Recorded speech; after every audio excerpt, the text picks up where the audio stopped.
লাউলা ইয়ানহাহুমুর রাব্বানিয়ুনা ওয়াল আহবারু আন কাওলিহিমুল ইসমা ওয়া আকলিহিমুস সুহতা লাবিসা মা কানু ইয়াসনাউন।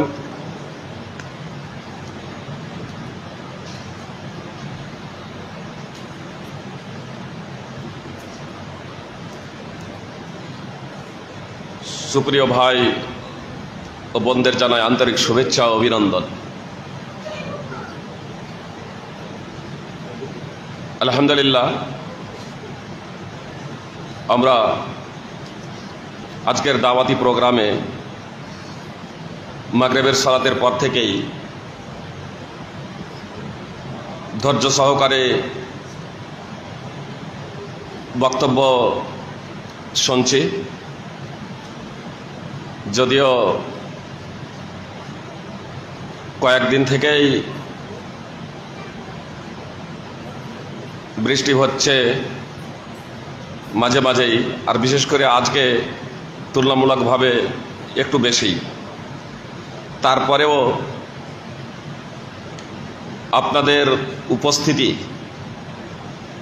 প্রমাণ করে দিনের প্রতি আপনাদের আগ্রহ, দিনকে জানা এবং মেনে নিয়ে আল্লাহ তাআলার সন্তুষ্টি অর্জনের জন্যে যে কঠোর পরিশ্রম করে চলেছেন, আল্লাহ তাআলা আপনাদের তথা আমাদের সকলের পরিশ্রমকে কবুল করে নিন, আমিন। যে সমস্ত ভাইরা আসবো ইচ্ছা পোষণ করেছিলেন কিন্তু আবহাওয়ার কারণে আসতে সক্ষম হন নাই, আল্লাহ তাআলা যেন তাদেরও জান্নাতে যাওয়ার পাথেও সংগ্রহ করার তৌফিক দান করেন। এ লাইভের মাধ্যমে, বক্তব্যের মাধ্যমে, আলোচনার মাধ্যমে, বইপত্র স্টাডির মাধ্যমে। আলহামদুলিল্লাহ, ফেসবুকে কিছুদিন থেকে দেখছিলাম আপনারা, বিশেষ করে ব্রাদার রাহুল ভাই, আরও অনেকেই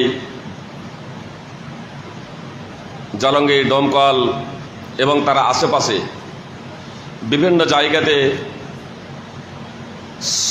মুসলিমদের মাঝে সচেতনতা তৈরি করার লক্ষ্য এবং উদ্দেশ্যে, দিনমুখী করার লক্ষ্য এবং উদ্দেশ্যে যে আত্মত্যাগ, এটা অত্যন্ত প্রশংসনীয়। হয়তো তাদের একার পক্ষে সম্ভব হতো না, এক তো আল্লাহ তাআলার তৌফিক, দ্বিতীয়ত আপনাদের সঙ্গ, আপনাদের সাথ, আল্লাহ তাআলা সার্বিকভাবে তা কবুল করে নেন, আমিন। যেহেতু প্রথমেই বলে দেওয়া হয়েছে যে বক্তব্য খুব কম হবে, আর টাইম সম্পর্কেও আপনাদেরকে জানানো হয়ে গেছে যে 9:30টায় টোটাল আজকের বক্তব্য শেষ হয়ে যাবে। এজন্য একদম খুব সাধারণভাবে আমি আপনাদের সামনে কিছু কথা পরিবেশনের লক্ষ্য এবং উদ্দেশ্যে সূরা মাইদা 5 নম্বর সূরার 63 নম্বর আয়াত তেলাওয়াত করেছি। আমরা যে দাওয়াতের কাজ করছি বা আমরা যে দাওয়াতের কাজ করব, তো কেন করব? সমাজ সংস্কারের কাজ আমরা কেন করব? এর অনেকগুলো কারণ আছে। তার মধ্যে অন্যতম কারণ আমাদের নিজেদের আল্লাহর শাস্তি থেকে, আল্লাহর গজব থেকে, আল্লাহর অবাধ্যতা থেকে, আল্লাহ তাআলার অসন্তুষ্টি থেকে বাঁচার জন্য। 1 নম্বর হচ্ছে নিজের কল্যাণ। প্রথম হচ্ছে নিজের কল্যাণ, দ্বিতীয়ত হচ্ছে অন্যের কল্যাণ, লোকেদের কল্যাণার্থে। তবে 1 নম্বর হচ্ছে আমার নিজের কল্যাণ। শুধু আমি নিজে নামাজ, রোজা, হজ, যাকাত ইত্যাদি পালন করব আর জিকির আজকারে ব্যস্ত থাকব, আল্লাহ তাআলা এতে সন্তুষ্ট হবেন না। আল্লাহ তাআলা স্পষ্টভাবে বলেন, লাউলা ইয়ানহাহুমুর রাব্বানিয়ুনা ওয়াল আহবারু আন কাওলিহিমুল ইসমা ওয়া আকলিহিমুস সুহতা লাবিসা মা কানু ইয়াসনাউন। কেন তাদেরকে রব্বানি ও ধর্মবিদগণ তাদের পাপের কথা ও হারাম ভক্ষণ থেকে নিষেধ করে না? আল্লাহ তাআলা স্পষ্টভাবে বলছেন যে যারা সাধক, যারা সাধারণ আল্লাহ ভীরু, যারা আল্লাহওয়ালা, সাধারণ এবং ধর্মীয় পণ্ডিত, দুই শ্রেণীর মানুষকেই বলছেন। এক ধর্মীয় পণ্ডিতদেরও বলছেন, সাধারণ যারা ধর্মভীরু আল্লাহওয়ালা তাদের কথাও আল্লাহ তাআলা উল্লেখ করছেন যে এই দুই শ্রেণীর মানুষ জনগণকে, লোকেদেরকে পাপের কথা এবং হারাম ভক্ষণ থেকে নিষেধ করে না কেন? মানুষ পাপমূলক কথা বলছে, শরীয়ত বিরোধী কাজ, শরীয়ত বিরোধী কথা বলছে, আর তারপরেও এরা চুপ আছে কেন? হারাম ভক্ষণ করছে, তারপরে এরা নিষেধ করে না কেন? পাপমূলক কাজ, সব থেকে বড় পাপ হলো, সব থেকে বড় পাপ আল ইশরাক বিল্লাহ।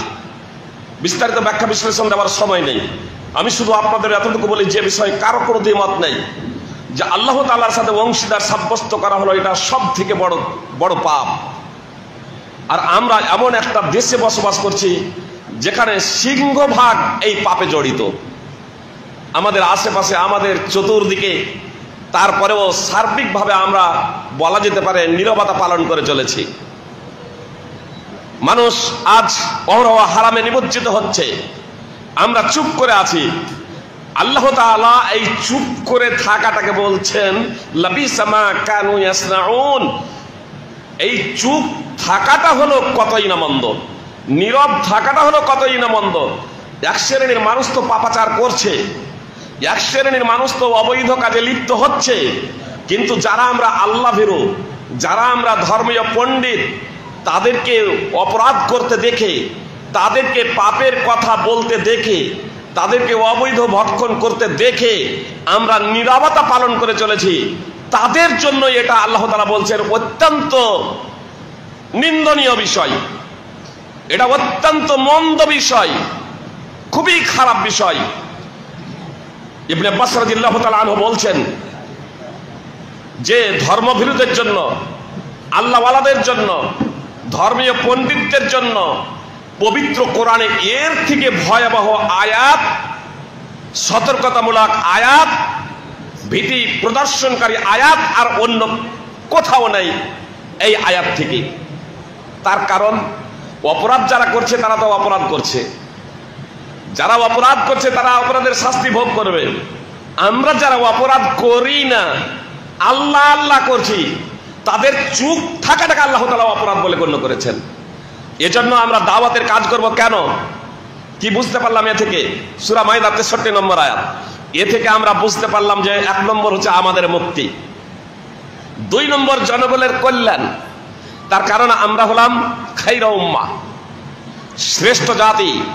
আর শ্রেষ্ঠ জাতির বৈশিষ্ট্য হচ্ছে কুনতুম খায়রা উম্মাতিন উখরিজাত লিন-নাস তা'মুরুনা বিল মা'রুফি ওয়া তানহাউনা আনিল মুনকারি ওয়া তু'মিনুনা বিল্লাহ। সূরা আল ইমরানের 110 নম্বর আয়াত। আল্লাহ তাআলা বলেন তোমরাই উৎকৃষ্ট জাতি। কথা খুব মনোযোগ দিয়ে শুনুন, যেহেতু খুব সাধারণভাবে বলছি। তোমরাই শ্রেষ্ঠ জাতি বলতে কারা? তোমরাই শ্রেষ্ঠ জাতি বলতে কারা? কারা? মুসলমান না মুসলমান? মুসলমান।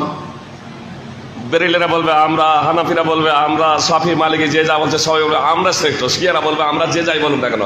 তো যারা শ্রেষ্ঠ, অবশ্যই এখানে শ্রেষ্ঠ বলতে আহলে সুন্নাত ওয়াল জামাত, যারা কোরআন এবং সুন্নাহর অনুসরণ করে, মানহাজে সালাফ, সাহাবায়ে কেরাম, তাবেঈন, তাবা তাবেঈনদের মানহাজ মাসলাক অনুযায়ী এরাই হলো খায়রা উম্মাহ। আর এদের কথা আল্লাহ তাআলা উল্লেখ করছেন 3টা বৈশিষ্ট্য। এদের প্রথমত বলছেন যে এদেরকে বের করা হয়েছে সমগ্র মানব জাতির জন্য, যে এরা সৎ কাজের আদেশ করবে, অসৎ কাজে বাধা দেবে এবং নিজেরা আল্লাহর উপরে ঈমান নিয়ে এসেছে। তো এদের দুটো কর্তব্যের কথা আল্লাহ তাআলা উল্লেখ করলেন, সৎ কাজের আদেশ, অসৎ কাজে বাধা। সৎ কাজের আদেশ আর অসৎ কাজে বাধা। তো এই যে দুটো গুণাবলীর কথা আল্লাহ তাআলা উল্লেখ করলেন, সৎ কাজের আদেশ আর অসৎ কাজে বাধা, আর এজন্য এদেরকে সর্বোৎকৃষ্ট উপাধিতে বিভূষিত করা হয়েছে। তো এই সৎ কাজের আদেশ এবং অসৎ কাজে বাধা মানব জাতির জন্য এদেরকে বের করা হয়েছে। এখন এই লোকগুলো যদি তাদের নিজেদের কর্তব্য পালন না করে তাহলে তারা কি সর্বোৎকৃষ্ট জাতি বলে বিভূষিত হবে? কখনো না। বলবেন এই তো আমরা নামাজ রোজার কথা বলি, দান খয়রাতের কথা বলি, হজ পালন যাকাত আদায়ের কথা বলি। জি, যদি বলা হয় সব থেকে ভালো কাজ কি, তাহলে বলুন তো সব থেকে ভালো কাজ কি হবে? সব থেকে ভালো কাজ কি? ওয়ামান আহসানু কাওলাম মিম্মান দাআ ইলাল্লাহ। তার থেকে ভালো কথা আর কার হবে যে আল্লাহর দিকে মানুষকে আহ্বান করে, যে আল্লাহর দিকে ডাকে, আল্লাহর দিকে ডাইরেক্ট আল্লাহ তাআলার দিকে ডাকে। সব থেকে ভালো কথা হলো লা ইলাহা ইল্লাল্লাহর দাওয়াত পরিবেশন করা, তাওহীদের দাওয়াত দেওয়া। যে কারণে আল্লাহ তাআলা আমাকে আপনাকে সৃষ্টি করেছেন, যে কারণে আল্লাহ তাআলা এই পৃথিবীর মাটিতে নবী রাসূলকে প্রেরণ করেছিলেন। আর এই এক নম্বর কাজ হলো তাওহীদ, দাওয়াত ইলাল্লাহ, আল্লাহ তাআলার দিকে আহ্বান করা। এবং এক নম্বর নিকৃষ্ট কাজ হলো, মন্দ কাজ হলো শিরক বিল্লাহ। তো এই দুটোই কার মাঝে আছে? যাদের মাঝে আছে, সে নামধারী মুসলমান হোক আর অমুসলমান হোক। তাহলে তাদেরকে আল্লাহর দিকে আহ্বান করতে হবে আর শিরক থেকে নিষেধ করতে হবে। মূলত এই দাওয়াতটা আজকে আমরা ছেড়ে দিয়েছি। আমাদের দুটো পয়েন্টে কাজ করতে হবে। এক, অমুসলিমদের মাঝে তাওহীদের বার্তা পৌঁছে দিতে হবে। নামধারী যারা মুসলিম আছে, নিজেদের মুসলিম বলে অথচ বড় ধরনের শিরকে জর্জরিত, তাদের কাছে তাওহীদের বার্তা পৌঁছে দিতে হবে।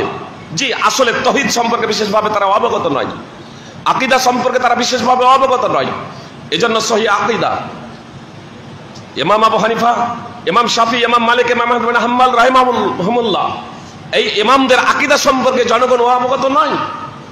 তো ইসলামী যে সঠিক আকীদা, এই আকীদা সংস্কার এবং সংশোধন করে তো মানুষের কাছে পৌঁছে দিতে হবে। মাইশা রাদিয়াল্লাহু তাআলা আনহা একদা রাসূল সাল্লাল্লাহু আলাইহি সাল্লামকে বলেছিলেন, আল্লাহ রাসূল সাল্লাল্লাহু আলাইহি সাল্লাম, আপনি ওহুদের দিন থেকে এমন কোন দিন কি আপনার উপরে এসেছিল যে দিনটি অত্যন্ত ভীতিকর, অত্যন্ত কষ্টদায়ক?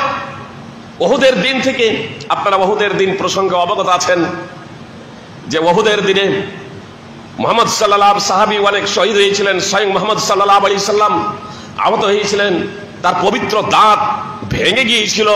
তো মাইশা রাদিয়াল্লাহু তাআলা আনহা জিজ্ঞেস করছেন যে ওহুদের দিন থেকে কি কষ্টদায়ক দিন আপনার উপরে কখনো আপতিত হয়েছিল? মুহাম্মদ সাল্লাল্লাহু আলাইহি সাল্লাম জবাব দিচ্ছেন যে হ্যাঁ, আকাবার দিন, তাইফে এমনকি পাহাড়ের ফেরেশতা এসে বলেছিলেন যে আল্লাহ আপনার কথা শুনেছেন, আমাকে পাঠিয়েছেন, আপনি বলুন ওই তাইফবাসীর যে দুই পাহাড় দিয়ে পিষে চূর্ণ বিচূর্ণ করে দেব। মুহাম্মদ সাল্লাল্লাহু আলাইহি সাল্লাম দয়ার সাগর, তিনি চূর্ণ বিচূর্ণ করে সেই জাতিকে শেষ করে দিতে চান নাই। বলেছিলেন বাল আরজু আই ইখরিজাল্লাহু মিন আসলাবিহিম মান ইয়াবুদুল্লাহা ওয়াহদাহু লা ইউশরিক বিহি শাইআ। মুহাম্মদ সাল্লাল্লাহু আলাইহি সাল্লাম বলেছিলেন, বরং আমি আশা করি আল্লাহ তাআলা তাদের সন্তান সন্ততি থেকে এমন জাতি বের করবেন, তাদের সন্তানদের মধ্যে থেকে এমন লোকেদের বের করবেন, এমন ছেলে মেয়ে বের করবেন যারা এক অদ্বিতীয় বিশ্ববিধাতা আল্লাহ তাআলারই দাসত্ব করবে এবং তার সাথে কাউকে শরীক করবেন না। সহিহ বুখারী হাদিস নম্বর 3231, সহিহ মুসলিম হাদিস নম্বর 1795। মুহাম্মদ সাল্লাল্লাহু আলাইহি ওয়াসাল্লাম আর রক্ত ঝরতো না, আর কষ্ট হতো না, ফেরেশতা দুই পাহাড় দিয়ে পিষে শেষ করে দিতেন। কিন্তু মুহাম্মদ সাল্লাল্লাহু আলাইহি ওয়াসাল্লাম জাতিকে শেষ করার জন্য আসেন নাই। তিনি ইচ্ছা পোষণ করছেন, তিনি আকাঙ্ক্ষা করছেন এরা যদি চিনতে না পারে আমাকে, তার সন্তান সন্ততি বংশধর তারা আল্লাহর দাসত্ব করবে, তারা এক অদ্বিতীয় বিশ্ববিধাতার তারা দাসত্ব করবে, তার সাথে কাউকে শরীক করবে না। আজকে দেখুন তাইফ। জি, তো এই দাওয়াত ইলাল্লাহ এটা আমাদের প্রত্যেকের মিশন হওয়া একান্ত কর্তব্য। বক্তব্যকে আমি আগা বাড়াচ্ছি না, শুধু এতটুকু আপনাদের বলতে চাই, আল্লাহ তাআলা নিজেই বলেছেন কুল হাযিহি সাবিলি আদউ ইলাল্লাহি আলা বাসিরাতিন আনা ওয়া মান ইত্তাবা'আনি। মুহাম্মদ সাল্লাল্লাহু আলাইহি ওয়াসাল্লাম আপনি বলে দিন, এটা আমার পথ, আদউ ইলাল্লাহি আলা বাসিরাতিন আনা ওয়া মান ইত্তাবা'আনি। আমি আল্লাহর দিকে আহ্বান করি জেনে বুঝে ওহীর ভিত্তিতে, কোরআন এবং সুন্নাহর আলোকে, ওয়া মান ইত্তাবাআনি, এবং যারা আমার অনুসারী, এবং যারা আমার অনুসারী, সে হোক পুরুষ এবং মহিলা, যারা আমার অনুসারী তারাও জেনে শুনে কোরআন এবং হাদিসের আলোকে আল্লাহর দিকে দাওয়াত দেয়। আল্লাহ তাআলা মুহাম্মদ সাল্লাল্লাহু আলাইহি ওয়াসাল্লামকে ঘোষণা দিতে বললেন যে এটা আপনি বলে দিন, এটা আমার কর্তব্য, এটা আমার মিশন, এটা আমার দায়িত্ব, এবং যারা আমাকে রাসূল বলে মেনে নেবে তাদের দায়িত্ব এবং কর্তব্য হচ্ছে আল্লাহ তাআলার দিকে মানুষকে আহ্বান করা। সূরা ইউসুফ 12 নম্বর সূরার 108 নম্বর আয়াত। অতএব আমরা প্রত্যেকেই এই দাওয়াতি মিশনে স্বতঃস্ফূর্তভাবে যুক্ত থাকব, নিজে সময় দেব, পরামর্শ দেব, অর্থ খরচ করব এই দাওয়াতি মিশনের জন্য, এবং সাথে সাথে আমরা কোরআন এবং সুন্নাহর জ্ঞানে বিশেষভাবে জ্ঞানান্বিত হব। তার কারণ একটা মানুষ যখন দাওয়াত যখন দেবে তখন স্বাভাবিকভাবেই তার মধ্যে জ্ঞান অন্বেষণের চাহিদা বেড়ে যাবে। তাহলে আমাদের সদা সর্বদা লক্ষ্য রাখতে হবে যে শয়তান যাতে আমাদেরকে কোনো প্রকারের বিভ্রান্ত করতে না পারে। অনেক সময় শয়তান বিভ্রান্ত করে কিভাবে জানেন? আমাকে প্রশ্ন করলেন, আমার জবাব জানা নাই, উত্তর জানা নাই, তারপরেও শয়তানে এসে আমাকে কানে কুমন্ত্রণা দেবে, আরে ফাইজি সাহেব আপনাকে প্রশ্ন করা হয়েছে, যদি জবাব যদি না দেন তাহলে বলবে এ সেরকম জানে না। তো যেমন ভাবেই হোক আপনি জবাবটা দিয়ে দেন।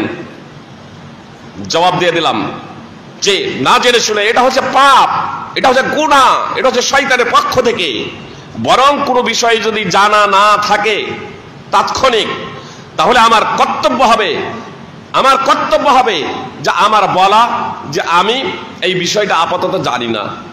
দ্বিতীয়ত, এই ফতোয়া দেওয়ার কাজটাই হচ্ছে মূলত যারা কোরআন এবং হাদিসের মহাপণ্ডিত, দায়ীদের একটা কাজ হবে যে আমরা দাওয়াত দেব। অন্যজনের ফতোয়া নকল করতে পারেন, কোনো বিষয়ে কোনো প্রেক্ষাপটে অন্যজনের ফতোয়া নকল করতে পারেন যে এই প্রসঙ্গে উনি এই কথাটা বলেছেন, বাস। আর দায়ীদের কাজ হবে আমাদের সমাজ সংস্কারমূলক। আল্লাহ তাআলা আমাদের প্রত্যেককে পবিত্র কোরআন এবং সুন্নাহর আলোকে সালাফদের মানহাজ অনুযায়ী সংস্কার এবং সংশোধন করার এবং নিজেদের সেই পথে চলার তৌফিক দান করেন, আমিন।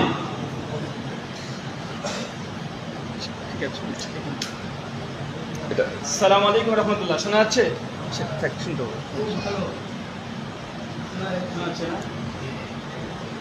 জাযাকাল্লাহু খায়রান। শেখ গুরুত্বপূর্ণ দাওয়াত কেন দেব, দুজনেরই গুণাবলী তিনি তুলে ধরেছেন। আমরা কথা না বলে আমরা সরাসরি প্রশ্ন উত্তরের মধ্যে চলে যাই। শেখ, আমাদের প্রথম প্রশ্ন, একজন আমাদের মসজিদে মুসল্লি করেছেন, সূরা ইখলাসের 3 নম্বর আয়াতে আল্লাহ সুবহানাহু ওয়া তাআলা তিনি জানিয়েছেন লাম ইয়ালিদ ওয়া লাম ইউলাদ। আল্লাহ সুবহানাহু ওয়া তাআলা তথা তিনি কাউকে জন্ম দেননি, অথচ আমরা বলে থাকি যে তিনি আমাদের সৃষ্টি করেছেন। এখন জন্ম দেওয়া এবং সৃষ্টি দেওয়ার মধ্যে পার্থক্য কি? আলহামদুলিল্লাহ, সূরা ইখলাসে লাম ইয়ালিদ ওয়া লাম ইউলাদ, আল্লাহ তাআলা জাতক নন এবং জনক নন। সৃষ্টি এবং জন্মের মধ্যে পার্থক্য কি? সৃষ্টি এটা হচ্ছে ব্যাপক, সৃষ্টিটা হচ্ছে ব্যাপক। অনস্তিত্ব থেকে অস্তিত্বে নিয়ে আসা, এটাও এক প্রকারের সৃষ্টি। মূলত সৃষ্টি যখন বলা হয় সাধারণত অনস্তিত্ব থেকে অস্তিত্বে নিয়ে আসা। অনুরূপভাবে একটা বিষয় থেকে আর একটা বিষয়ে নিয়ে যাওয়া, এটাকেও সৃষ্টি বলা হয়, খালক।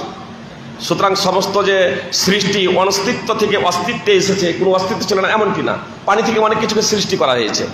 তো একটা বিষয় থেকে, একটা রূপ থেকে আর একটা জায়গাতে তৈরি করাকে খালক তথা সৃষ্টি বলে আখ্যায়িত করা হয়েছে। আর সাধারণত জন্ম, জাতক নন জনক নন, বিষয়টা ভাবতে হবে। জাতক নন অর্থাৎ তিনি কারো পুত্র নন, জাতক নন তিনি কারো পুত্র নন, তার কোনো পিতামাতা নেই। ও জনকও নন, মানে তিনি কারো পিতাও নন। জনক, স্রষ্টা এবং জনক উভয়ের মধ্যে পার্থক্য। আমরা যাদের আমাদের সন্তান আছে তাদেরকে জনক বলা হবে, আমাদের যাদের সন্তান আছে তারা তাদের জনক। যার আমরা যখন সন্তান কারো তখন আমরা জাতক।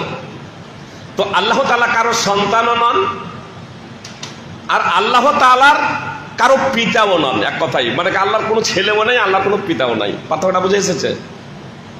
কিন্তু স্রষ্টার ক্ষেত্রে বিষয়টা এমনটি না। স্রষ্টা যিনি স্রষ্টা, তিনি যিনি জাতক নন, বরং আল্লাহ তাআলা তিনি হলেন স্রষ্টা।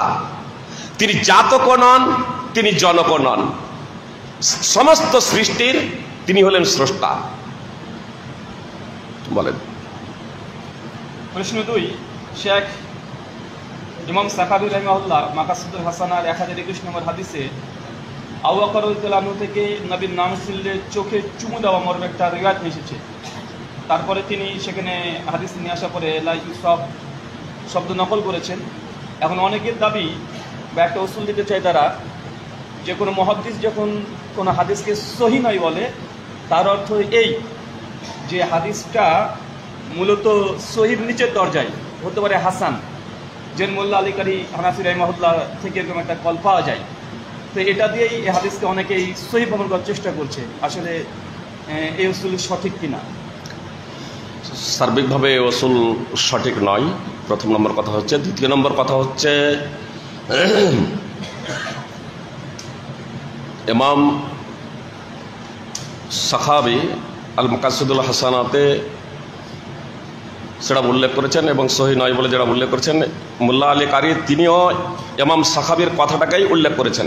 প্রথমত, ইমাম সাখাবীর কথাটি উল্লেখ করার পরে মোল্লা আলী কারি রাহিমাহুল্লাহ আল আসরারুল মারফুয়া ফিল আহাদিসিল মাওযু ফিল আখবারিল মাওযুআ, আল আসরারুল মারফুয়া ফিল আখবারিল মাওযুআ গ্রন্থে ইমাম সাখাবীর কথাটা নকল করেছেন। অতঃপর বলছেন যে আমি বলবো, ওয়াইদা সাবাতা রাফুহু আলা সিদ্দিক ফায়াকফিল আমালু বিহি লিকাউলিহি আলাইহিস সালাতু ওয়াস সালাম সুন্নতি ওয়া সুন্নাত আলাইকুম বিসুন্নতি ওয়া সুন্নাতিল খুলাফায়ে রাশিদিন। অর্থাৎ প্রথমে ইমাম সাখাবীর কথাই নকল করলেন যে এটা সঠিক নয়, এটা সহি নয়। এখানে সহি নয় যখন বলছেন বিশুদ্ধ নয়, মানে প্রমাণিত নয়। তারপরে বলছেন যে আমি বলবো, যদি আবু বকর থেকে মারফু প্রমাণিত হয়, ওয়াইদা রাফা ওয়াইদা সাবাতা রাফউহু, মওকুফান বলছেন না, যে মারফু তো যঈফ, তো মওকুফটা সহি কথা বলছেন না। ওয়াইদা সাবাতা রাফুহু আলা সিদ্দিক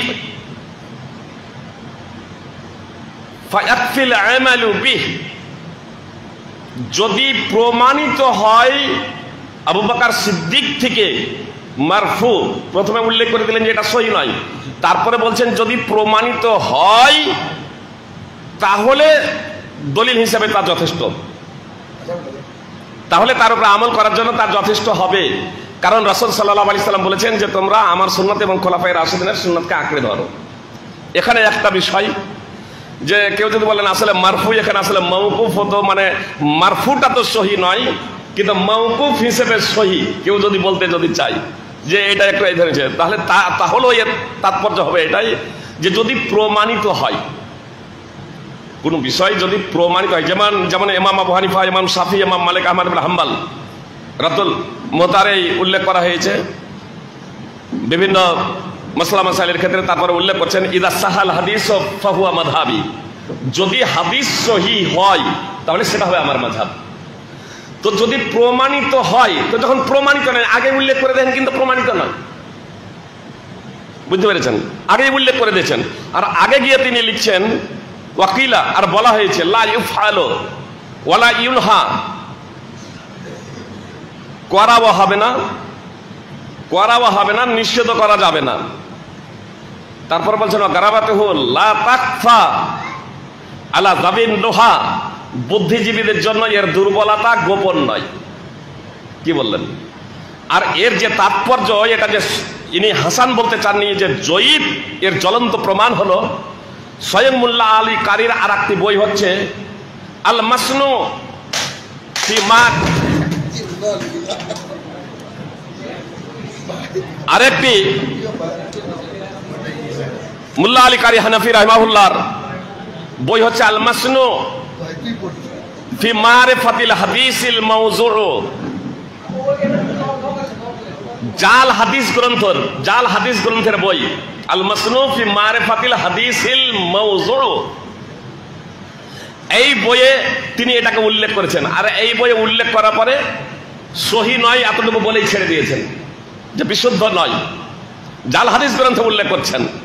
এত দ্বারা প্রমাণিত হচ্ছে যে মোল্লা আলী কারির নিকটেও এটা প্রমাণিত নয়। তর্কের খাতিরে যদি ধরে নেওয়া হয় যে না, মোল্লা আলী কারি, কেউ যদি বলে যে না মোল্লা আলী কারির নিকটে এটা হাসান পর্যায়ের, অর্থাৎ এটা প্রমাণিত, তো কোনো ব্যক্তি যদি প্রমাণিত বলেই তার জন্য সেটা দলিল হয়ে যাবে না ততক্ষণ পর্যন্ত যতক্ষণ না আপনি সেটা প্রমাণ করবেন যে এটা হাসান।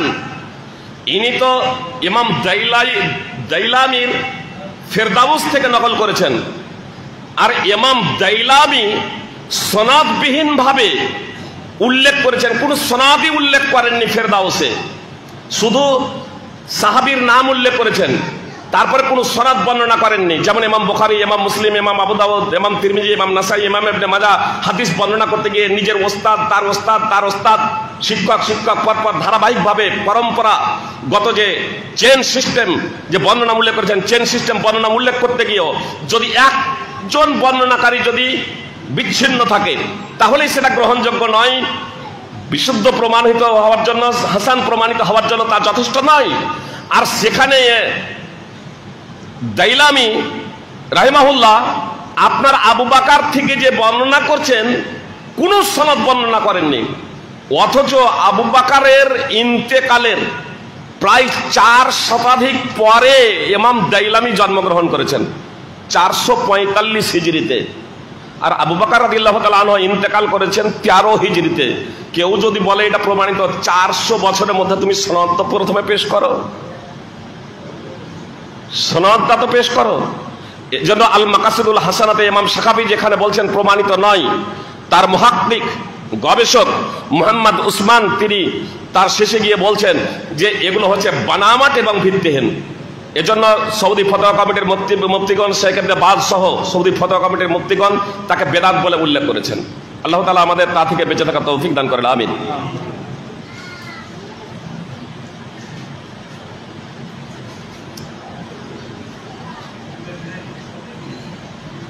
দ্বিতীয় প্রশ্ন, শেখ, বর্তমান পরিস্থিতিতে জান্নাত যাওয়ার উপায় কি? ইমানকে কিভাবে বাঁচাবো? একজন মুসল্লির প্রশ্ন।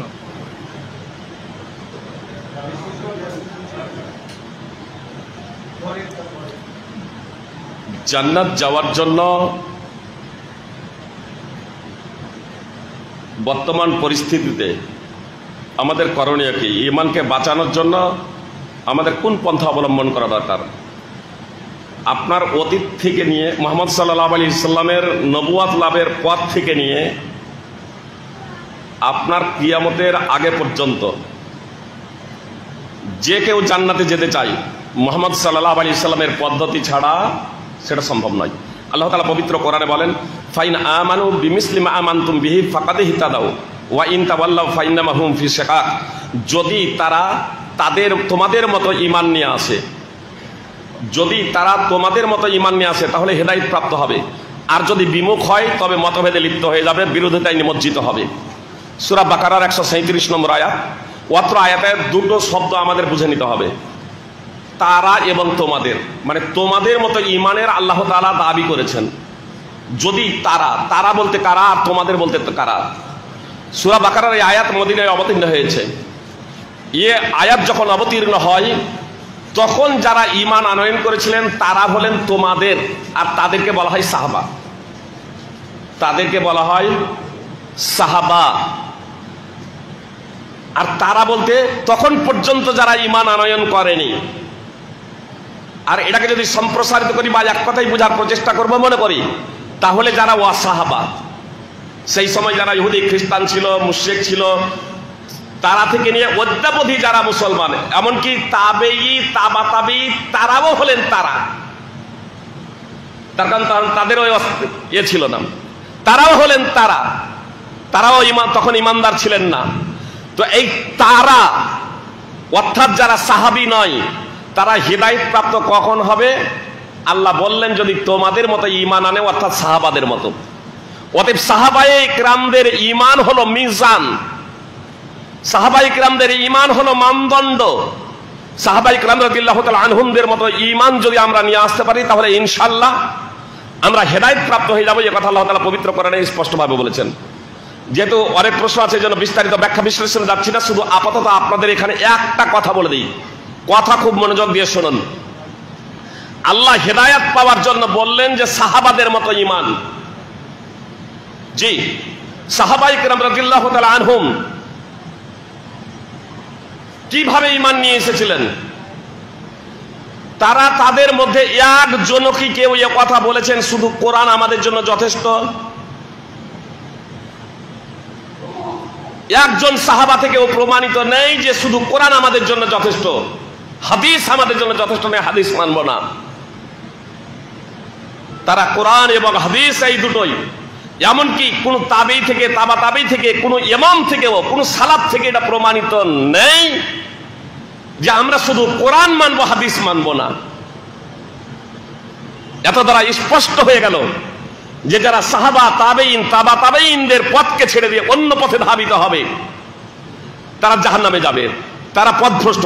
এ কথা আল্লাহ তাআলা পবিত্র কোরআনে স্পষ্টভাবে উল্লেখ করেছেন সূরা নিসার 115 নম্বর আয়াতে। ওয়া মান ইউশাকিক রাসূলা মিন বা'দি মা তাবায়্যানা লাহুল হুদা ওয়া ইয়াত্তাবি' গায়রা সাবিলিল মুমিনিনা নুওয়াল্লিহি মা তাওয়াল্লা ওয়া নুসলিহি জাহান্নামা ওয়া সাআত মাসীরা। যে কেউ রাসূল সাল্লাল্লাহু আলাইহি সাল্লামের বিরুদ্ধাচরণ করবে সুস্পষ্ট হিদায়াতের পরে, তারপরে আল্লাহ তাআলা বলছেন ওয়া গায়রা সাবিলিল মুমিনিন, এবং মুমিনদের পথকে ছেড়ে দিয়ে অন্য পথে ধাবিত হবে। আল্লাহ বলছেন আমি তাদেরকে সেই দিকেই ধাবমান করব এবং জাহান্নামে নিক্ষেপ করবো, তা কতই না নিকৃষ্ট স্থান। তো সাহাবাদের পথের কথা আল্লাহ তাআলা স্পষ্টভাবে উল্লেখ করলেন। মুমিন বলতে সমস্ত মুসলমানের ঐক্যমতেই তারা হলেন সাহাবায়ে কিরাম রাদিয়াল্লাহু তাআলা আনহুম। তার কারণে কোরআন যখন অবতীর্ণ হয় তখন সাহাবায়ে কিরাম রাদিয়াল্লাহু তাআলা আনহুম মুসলমান ছিলেন, তারা ঈমানদার ছিলেন, এজন্য মুমিন ছিলেন, এজন্য এক নম্বরে তারাই এর দ্বারা উদ্দেশ্য। তাই সাহাবায়ে কিরাম রাদিয়াল্লাহু তাআলা আনহুমদের পথকে ছেড়ে দিয়ে সাহাবাদের মধ্যে একজনকেও পাওয়া যাবে না যিনি এই কথা বলেছেন শুধু কোরআন মানবো, হাদিস মানবো না। অতএব এটা হচ্ছে আজকের নতুন কথা, পথভ্রষ্ট। এখানে একটা বিষয় খুবই গুরুত্বপূর্ণ পয়েন্ট, অনেকে এই পয়েন্টটা অবশ্য আলোচনা করেন না, সুবিধার্থে উল্লেখ করে দিই। কিছু যেমন কিছু শিয়ারা আবু বকরকে এবং উমারকে, অনেক শিয়া, সমস্ত শিয়া নয়, রাফেজি শিয়া, এরা কাফের মনে করে। কাফের মনে করে কেন? যে আল্লাহ তাআলা ওয়াসিয়ত করেছেন যে সন্তান সন্ততিদেরকে মিরাসের জন্য কিভাবে মিরাস বন্টন হবে, কিভাবে মিরাস বন্টন হবে তার জন্য আল্লাহ তাআলা পবিত্র কোরআনে আয়াত অবতীর্ণ করেছেন। অথচ রাসূল সাল্লাল্লাহু আলাইহি সাল্লামের মিরাস আবু বকর ফাতেমাকে দেননি, আবু বকর উমর ফাতেমাকে দেননি আল্লাহ রাসূল সাল্লাল্লাহু আলাইহি সাল্লামের মিরাস উত্তরাধিকার। অবশ্যই এতটুকু জেনে রাখেন যে মিরাস যে দেননি, তো এটা হাদিসের কারণে, রাসূল সাল্লাল্লাহু আলাইহি সাল্লামের বাণীর কারণে। কোরআনের ব্যাখ্যা হচ্ছে হাদিস। নবী সাল্লাল্লাহু আলাইহি সাল্লাম বলেছেন যে আমরা নবীরা যা কিছু ছেড়ে যাই তা হলো সাদাকা, তো সাদকা হিসেবে, মিরাস হিসেবে মিরাস নয়। আপনাদের শুধু এতটুকু এখানে একটা পয়েন্ট বলার জন্য এই কথাটা নিয়ে এলাম। কেউ যদি শিয়ারা এই জন্য আবু বকর এবং উমরকে কাফের মনে করে, সুপ্রিয় ভাই এবং বোন, তারা আলী রাদিয়াল্লাহু তাআলা আনহুকে তো ইমাম বলে, তারা সাহাবী বলে, আল্লাহ রাসূলের খাস সহচর বলে তারা উল্লেখ করে থাকে। তো চতুর্থ খলিফা হচ্ছেন আলী রাদিয়াল্লাহু তাআলা আনহু। ন্যায় এবং ইনসাফকারী বাদশাহ, শাসকের নীতি কি হলো? হকদারকে হক দিয়ে দেওয়া, তো আলী রাদিয়াল্লাহু তাআলা আনহু তো খলিফা হয়েছিলেন, যে আলী রাদিয়াল্লাহু তাআলা আনহু খলিফা হয়েছিলেন, তো ফাতেমা রাদিয়াল্লাহু তাআলা আনহার যে সন্তান সন্ততি যে ছিলেন তারাকে কি তার মিরাস দিয়েছিলেন খলিফা হওয়ার পরে? বা রাসূল সাল্লাল্লাহু আলাইহি সাল্লামের মিরাস, রাসূল সাল্লাল্লাহু আলাইহি সাল্লামের যে আর উত্তরাধিকার ছিলেন তাদেরকে কি দিয়েছিলেন? যারা সেই সময় যারা বেঁচে ছিলেন কাউকে কেন দেননি? তাহলে আবু বকর যে পথে হেঁটেছিলেন,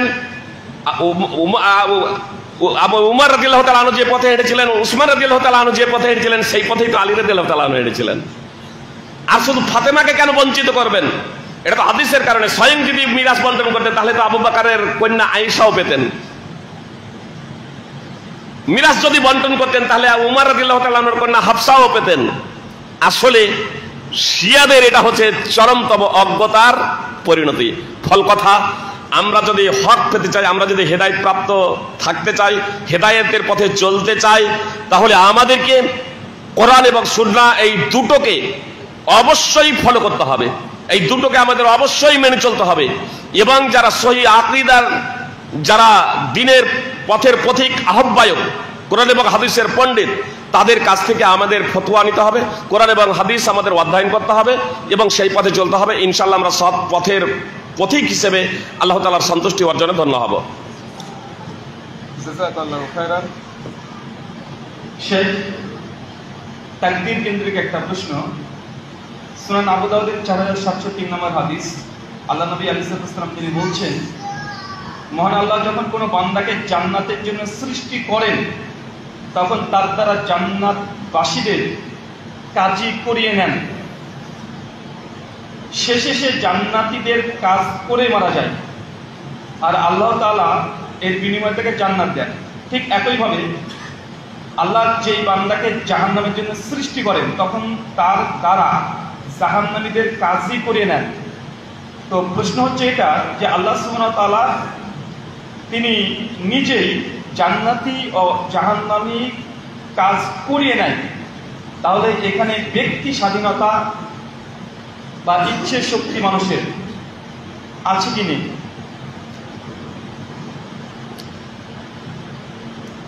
সুপ্রিয় ভাতৃবৃন্দ, আমরা প্রশ্ন শুনলাম।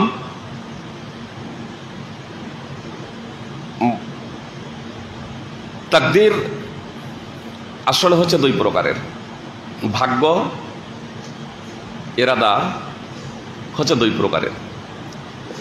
তাকদীর তো চারটি পর্যায়ে এরকম বিভিন্ন স্তর রয়েছে, তবে ইরাদা, ইচ্ছা, যে আল্লাহ তাআলা এটা করান, বা আল্লাহ তাআলা যাকে পথভ্রষ্ট ইচ্ছা করেন তাকে পথভ্রষ্ট করেন, আল্লাহ তাআলা যাকে হেদায়েতের ইচ্ছা করেন তাকে হেদায়েত দান করেন, আল্লাহ যাকে ইচ্ছা করেন জান্নাতের পথ দেখান, আল্লাহ যাকে ইচ্ছা করেন তাকে গুমরাহ করেন, পথভ্রষ্ট করেন। বুঝতে পেরেছেন? আসলে এগুলো এক একটা হচ্ছে সংক্ষিপ্ত এক একটা বর্ণনা। যখন সার্বিকভাবে এই মর্মে কোরআন এবং হাদিসগুলোকে একত্রিত করা হবে তখন আমরা এর দ্বারা দুটি বিষয় অবগত হব, যে ইচ্ছা এটা হচ্ছে দুই প্রকারের, একটা সৃষ্টিগত, সৃষ্টিগত ইরাদায়ে কাউনিয়া, অর্থাৎ সৃষ্টিগত, তাখলিকে একে বলা হয় সৃষ্টিগত ইচ্ছা, ইরাদায়ে কাউনিয়া, তাখলিকিয়া। আর একটা হচ্ছে ইরাদায়ে শরঈয়া, দ্বীনিয়া। তো ইরাদায়ে কাউনিয়া এটা হচ্ছে যে আল্লাহ তাআলা যাকে যে জন্য সৃষ্টি করেছেন সে সেই কাজটাই, সে সেই বিষয়টাই করবে। বুঝতেছেন? ইরাদায়ে সৃষ্টিগত ইচ্ছা। এর সাধারণ একটা উদাহরণ দিই তাহলে আপনাদের বুঝতে সুবিধা হবে। যেমন আল্লাহ তাআলা কানকে সৃষ্টি করেছেন শ্রবণের জন্য, চোখকে সৃষ্টি করেছেন দেখার জন্য। তো কান দ্বারা শুনবো, চোখ দ্বারা দেখবো। কেউ যদি মনে করে নাকেও তো ফুটো আছে, তো নাক দিয়ে শুনবো, শুনতে পারবে? কি বলছেন? নাক দিয়ে শোনা যাবে? নাক দিয়ে শোনা যাবে না, কান দ্বারাই শুনতে হবে। কেউ যদি বলে মৌলভী মাওলানা বলছে কান দ্বারা, কানকে শোনার জন্য সৃষ্টি করছে আল্লাহ তাআলা, তো আমরা এখন নাক দিয়ে শুনবো? যে না, ও মৌলভী মাওলানার কথাই শুনতে হবে, কান দ্বারাই শুনতে হবে, চোখ দ্বারা দেখতে হবে। আর এজন্য আল্লাহ তাআলা প্রশ্ন করবেন না যে কান শুনেছিস কেন, চোখ দেখেছিস কেন, প্রশ্ন করবেন না। কেন? আল্লাহ তাআলা তো কানকে সৃষ্টি করেছেন শোনার জন্য, চোখকে তো সৃষ্টি করেছেন দেখার জন্য। প্রশ্নটা কি করবেন? কি কি শুনেছ, কি কি দেখেছো? বুঝতে পেরেছেন? কি কি শুনেছো, কি কি দেখেছো, কি কি শুনেছো, কি কি দেখেছো। তার কারণ সবকিছু ইরাদায়ে শরঈয়া, যে সবকিছু আল্লাহ তাআলা দেননি। ইরাদায়ে শরিয়া সবকিছু আল্লাহ তাআলা শোনার জন্য নির্দেশ দেননি।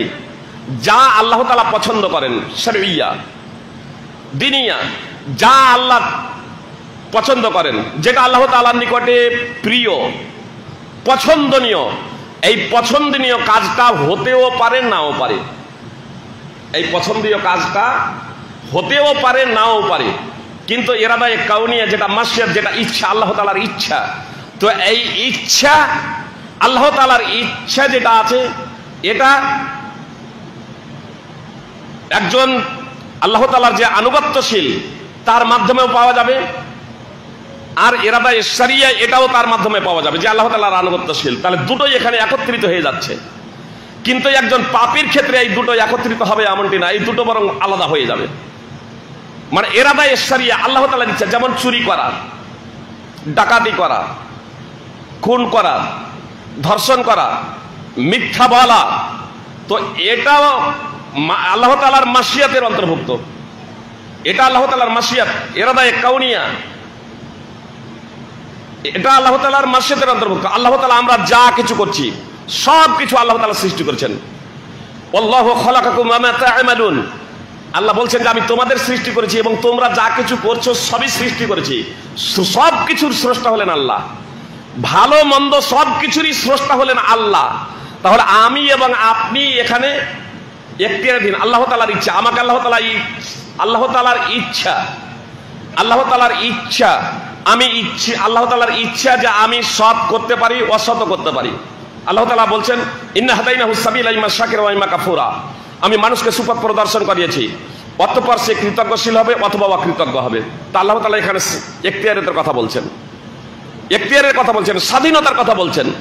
আল্লাহ তাআলা বলছেন ইন হুয়া ইল্লা যিকরুল লিল আলামিন, কোরআন নিখিল বিশ্বের জন্য উপদেশ।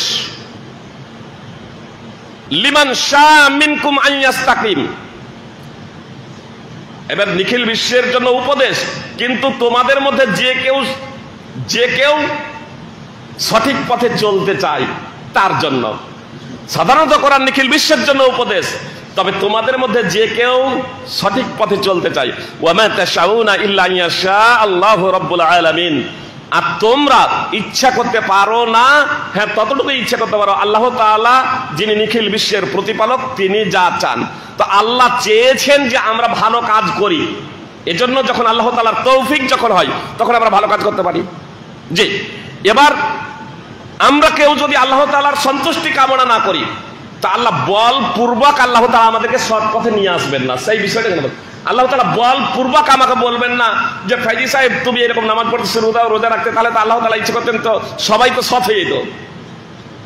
কিন্তু আল্লাহ তাআলা স্বাধীনতা দিয়েছেন। আল্লাহ তাআলা বলছেন ওয়ালাকাদ যারা'না লিজাহান্নামা কাসীরাম মিনাল জিন্নি ওয়াল ইনস লাহুম কুলুবুল লা ইয়াফকাহুনা বিহা ওয়া লাহুম আ'য়ুনুন লা ইবসিরুনা বিহা ওয়া লাহুম আযানুন লা ইয়াসমাউনা বিহা উলাইকা কাল আনআম বাল হুম আদাল উলাইকা হুমুল গাফিলুন। আল্লাহ তাআলা স্পষ্টভাবে বলছেন আমি জাহান্নামের জন্য অনেক জিন এবং মানুষকে সৃষ্টি করেছি। এর দ্বারা মনে হচ্ছে যে মানুষকে যখন আল্লাহ তাআলা সৃষ্টি করে দিয়েছেন তখন আর মানুষের কি করার আছে। কেন সৃষ্টি করেছেন আল্লাহ তাআলা তার কারণ উল্লেখ করছেন, লাহুম কুলুবুল লা ইয়াফকাহুনা বিহা, যে মানুষ এবং জিনগুলোর অন্তর আছে কিন্তু অন্তরের দ্বারা বুঝে না। তাহলে আল্লাহ বুঝার ক্ষমতা দিয়েছে, আমাকে ভালো মন্দ বুঝার ক্ষমতা দিয়েছে। এই ক্ষমতা পাওয়ার পরে আমি যদি তা না বুঝি তাহলে আল্লাহ তাআলা তখন আমাকে জাহান্নামে দেবেন। ওয়ালাহুম আ'য়ুনুন লা ইবসিরুনা বিহা, আল্লাহ চোখ দিয়েছেন দেখার জন্য, কিন্তু চোখ দ্বারা যদি না দেখি। ওয়ালাহুম আযানুন লা ইয়াসমাউনা বিহা, আল্লাহ কান দিয়েছেন শোনার জন্য, কিন্তু আমরা কান দ্বারা যদি না শুনি। বলবেন যে ফাইজি সাহেব আমরা তো চোখ দ্বারাই দেখি, কান দ্বারাই শুনি। আল্লাহ বলছেন উলাইকা কাল আনআম, এরা হচ্ছে চতুষ্পদ জন্তুর মতো। একটা উদাহরণ দিই তাহলে বুঝতে সুবিধা হবে। মনে করুন রাহুল ভাই আর আমার দুজনের বাড়ি পাশাপাশি, তার 10টা ছাগল আছে, আমার একটা ছাগল আছে, বাড়ির বাইরে ছাগলগুলো বের হয়েছে, আর আমার ছাগলে রাহুল ভাইয়ের একটা ছাগলকে চিৎ করে ফেলে দিয়ে শিং দিয়ে গুঁতচ্ছে। বাকি 9টা ছাগল ওই যখন চিৎকার যখন করছে, বাকি 9টা ছাগল কানে শুনতে পাচ্ছে না আওয়াজ, দেখতে পাচ্ছে না তার দিকে দৃষ্টিও করবে। প্রথমে কানে শুনবে, তারপরে দৃষ্টিও দেবে, তারপরে ওর যে শাস্তি হচ্ছে এই কষ্টটাও অনুভব করবে না? এটাও অনুভব করবে। কিন্তু বলেন ওই 9টা ছাগল মিলে কি অন্যায়ের প্রতিবাদ করবে? আমার ছাগলের প্রতিবাদ করবে? অন্যায়ের প্রতিবাদ করবে না, দেখবে শুনবে কিন্তু না দেখার মতো। আল্লাহ তাআলা এখানে বলছেন চতুষ্পদ জন্তুর মতো, মানে দেখেও দেখবে না, শুনেও শুনবে না, বুঝেও যারা বুঝবে না, আল্লাহ বলছেন চতুষ্পদ জন্তুর মতো। আল্লাহ বলছেন বালহুম আদাল, বরং তার থেকেও এরা পথভ্রষ্ট। তার কারণ চতুষ্পদ জন্তুকে সৎ কাজের আদেশ আর অসৎ কাজে বাধার দায়িত্ব অর্পণ করা হয় নাই, কিন্তু মানব জাতিকে এই দায়িত্ব অর্পণ করা হয়েছে। অতএব এই মানুষ জাতি দায়িত্ব পাওয়ার পরে তারা যদি সেই দায়িত্ব পালন যদি না করে, আল্লাহ এদেরকে বলছেন তারাই হচ্ছে গাফেল, এদেরা তাদের থেকে পথভ্রষ্ট, এবং এরাই হচ্ছে গাফেল, আর এদের জন্য আল্লাহ তাআলা জাহান্নাম সৃষ্টি করে রেখেছেন। এই বিষয়টা আমরা, এটা সূরা আরাফ 7 নম্বর সূরার 179 নম্বর আয়াত, আমরা এই বিষয়টাকে সূরা আল-লাইলের 5 নম্বর আয়াত থেকে আমরা এই বিষয়টাকে অনুধাবন করতে পারি, যেখানে আল্লাহ তাআলা বলছেন ফাম্মা মান আতা ওয়াত্তাকা ওয়া সাদ্দাকা বিল হুসনা ফাসানুয়াসসিরুহু লিল ইউসরা ওয়া আম্মা মান বাখিলা ওয়াস্তাগনা ওয়া কাযযাবা বিল হুসনা ফাসানুয়াসসিরুহু লিল উসরা। 5 থেকে 10 নম্বর আয়াত সূরা আল-লাইল 92 নম্বর সূরার 5 থেকে 10 নম্বর আয়াত আপনারা তাফসীর সহ অধ্যয়ন করবেন। টাইমের প্রতি লক্ষ্য রেখে ব্যাখ্যা বিশ্লেষণ আমি শুধু যাচ্ছি না, শুধু এতটুকু বলতে চাই যে আল্লাহ তাআলা কার জন্য জান্নাতে যাওয়ার পথটাকে সহজ করবেন। যে আল্লাহ তাআলার প্রদত্ত সম্পদ পেয়ে আল্লাহর পথে খরচ করবে, যে আল্লাহর পথে খরচ করবে, যে আল্লাহ তাআলার বিধিনিষেধ মেনে চলবে, কালেমা তাইয়্যিবা লা ইলাহা ইল্লাল্লাহর সত্যায়ন করবে, আল্লাহ তাআলা বলছেন আমি তার জন্য সহজ পথে চলা সুগম করে দেব। অর্থাৎ জান্নাতে চলার পথকে আল্লাহ তাআলা সহজ করে দেবেন। যখন এই কাজগুলো করবে, তাহলে আগে মানুষ উদ্যোগী হচ্ছে। আল্লাহ তাআলা আরো বলছেন ওয়া আম্মা মান বাখিলা ওয়াস্তাগনা, আর যে কার্পণ্য করেছে এবং নিজেকে স্বয়ং সম্পূর্ণ মনে করেছে, মানে আল্লাহর প্রদত্ত সম্পদ পেয়ে ফরজ ওয়াজিব মুস্তাহাব কিছুই খরচ করে না, যাকাত দেয় না, দরিদ্র অসহায়দেরকে সাহায্য সহযোগিতা করে না, আল্লাহ তাআলার ইবাদত থেকে সে বিমুখ হয়ে যায়, আল্লাহ তাআলার ইবাদতের প্রতি সে মনোযোগী হয় না, এবং লা ইলাহা ইল্লাল্লাহর সত্যায়নকে সে মিথ্যা সাব্যস্ত করে, দ্বীনকে মিথ্যা সাব্যস্ত করে, তো আল্লাহ তাআলা বলছেন আমি তার জন্য কঠিন পথে চলা সুগম করে দেব, অর্থাৎ তার জন্য জাহান্নামের পথকে সহজ করে দেব, জাহান্নামে যাওয়ার পথকে। তাহলে জাহান্নামে যাওয়ার পথ করবে সহজ করবেন কখন? যখন একটা মানুষ যখন জাহান্নামে যাওয়ার কাজ করবে, বুঝতে পেরেছেন বিষয়টা? অনুরূপভাবে জান্নাতে যাওয়ার যখন কাজ করবে, তার জন্য জান্নাতে যাওয়ার কাজকে শুরু করে দেবেন ইনশাআল্লাহ। এই বিষয়ে আরো স্পষ্ট আয়াত আল্লাহ তাআলা বলছেন সূরা মাইদা 5 নম্বর সূরার 16 নম্বর আয়াতে ইয়াহদি বিহিল্লাহু মান ইত্তাবা রিদওয়ানাহু সুবুলাস সালাম ওয়া ইখরিজুহুম মিনাজ যুলুমাতি ইলান নূরি বিইذনিহি। আল্লাহ তাআলা স্পষ্ট ভাবে বলছেন যে যে কেউ আল্লাহ তাআলার সন্তুষ্টি কামনা করে, আল্লাহ তাআলা তাকে শান্তির পথ সমূহ দেখাবেন। আল্লাহর যে যারা সন্তুষ্টি কামনা করবে, আল্লাহ তাদেরকে শান্তির পথ সমূহ দেখাবেন এবং তাদেরকে অন্ধকার থেকে আলোর পথে নিয়ে আসবেন নিজের ইচ্ছানুসারে, নিজের নির্দেশে। অতএব সদা সর্বদা আমাদের আল্লাহ তাআলার সন্তুষ্টি কামনা করা একান্ত কর্তব্য। আমরা যদি আল্লাহ তাআলার সন্তুষ্টি কামনা করি, তাহলে আল্লাহ তাআলা পবিত্র কোরআনের মাধ্যমে আমাদেরকে হেদায়েত প্রদান করবেন। পঞ্চম প্রশ্ন শেষ, বাণিজ্যিকভাবে সুপারি ও পানের ব্যবসা করা যাবে কি যাবে না? পান এবং সুপারি আপনার যা নেশাজাত দ্রব্য, বুঝতে পেরেছেন, যা নেশাজাত দ্রব্য সেটা তো করা যাবে না। এখন সাধারণভাবে পান যদি কেউ যদি করবে না, একবারে নাজায়েজ নয়। তবে সুপারির যে বিষয়টা, সুপারিতে যতটুকু এরকম জানা যাচ্ছে যে ক্ষতির বিষয়টাই রয়েছে, উপকার এই জন্য সুপারি তো নয়। সাধারণভাবে পান যদি কেউ যদি করবো মনে করেন, তাহলে সেটা জায়েজ, তবুও সেটা উত্তম হলো যে তা থেকে বিরত থাকা। তার কারণ সাধারণভাবেই আপনি যদি পান যদি বিক্রি করেন, আমার মতো ব্যক্তি যদি পান যদি সাধারণভাবে বিক্রি করে বা সাদা পান যদি চাবাই, তবে জনগণ মনে করবে যে ফাইজি সাহেব জর্দা দিয়ে পান খাচ্ছে। তো অন্যজনের হারাম ভক্ষণের এটা দলিল হয়ে যাবে। এই জন্য তা থেকে বেঁচে থাকাটা আমাদের একান্ত কর্তব্য। বলুন। 6 নম্বর প্রশ্ন, আল্লাহ সুবহানাহু ওয়া তাআলা রব্বুল আলামিনের সহযোগিতায় আমি নফল সালাত আদায় করছি আলহামদুলিল্লাহ, কিন্তু গীবতের কথা মনে পড়ায় তা আমি ছেড়ে দিয়েছি, কেননা আমরা সবাই জানি গীবত করলে আল্লাহ ধ্বংস করে দেয় আমলসমূহ। এই ব্যাপারে আপনার পরামর্শ কি? গীবত করলে আমল সমূহ ধ্বংস করে দেয়, এই মর্মে হাদিস আমার জানা নেই, কোরআনে তো হায়াত নেই, এই মর্মে হাদিস আমার জানা নেই। অবশ্য গীবত অবশ্যই এটা মহাপাপ, আমাদেরকে গীবত থেকে বেঁচে থাকতে হবে, কিন্তু গীবত আমল সমূহ ধ্বংস করে দেয়। যদি আপনার রেফারেন্স কেউ যদি দিতেন কোন প্রেক্ষাপটে, তাহলে বিষয়টা দেখতাম। এই ধরনের কোনো বর্ণনা আমার জানা মতে নেই। অবশ্য মিথ্যা কথা বললে মিথ্যা কথা বলে এবং তার প্রতি যদি কেউ যদি আমল করা না ছাড়ে, একটা হাদিস আছে সহিহ বুখারীতে, তো রাসূল সাল্লাল্লাহু আলাইহি ওয়াসাল্লাম বলেছেন যে আল্লাহ তাআলা বলেন যে তার পানাহার পরিত্যাগ করাতে আল্লাহ তাআলার কোনো প্রয়োজন নেই। মুহাম্মদ সাল্লাল্লাহু আলাইহি ওয়াসাল্লাম বলছেন যে ব্যক্তি রোজা রেখে মিথ্যা কথা বলল, তার প্রতি আমল করা ছাড়লো না, মিথ্যা কথা বলল, তার প্রতি আমল করলো, তো আল্লাহ তাআলার তার পানাহার বর্জনে কোনো প্রয়োজন নাই। এর অর্থ এই নয় যে আপনার দ্বারা যদি মিথ্যা যদি হয়ে যায়, মিথ্যা বলা অবশ্যই মহাপাপ, এই জন্য সার্বিকভাবে আপনাকে মিথ্যা কথা বলা থেকে বিরত থাকতে হবে। যে কোনো বড় ধরনের পাপ বা ছোট পাপ থেকেও আমাদের সার্বিকভাবে প্রচেষ্টা করতে হবে বিরত থাকার। তারপরেও যদি আমার দ্বারা যদি কোনো প্রেক্ষাপটে যদি মিথ্যা যদি হয়ে গিয়েছে, তাহলে আমরা রোজা রাখবো ইনশাআল্লাহ। যে এর জন্য যেটা প্রয়োজন নেই, মানে পূর্ণ হয়তো নেকি পাবেন না, বুঝতে পেরেছেন, কিন্তু একবার আপনার এই রোজা রাখাটা বিফলে যাবে না।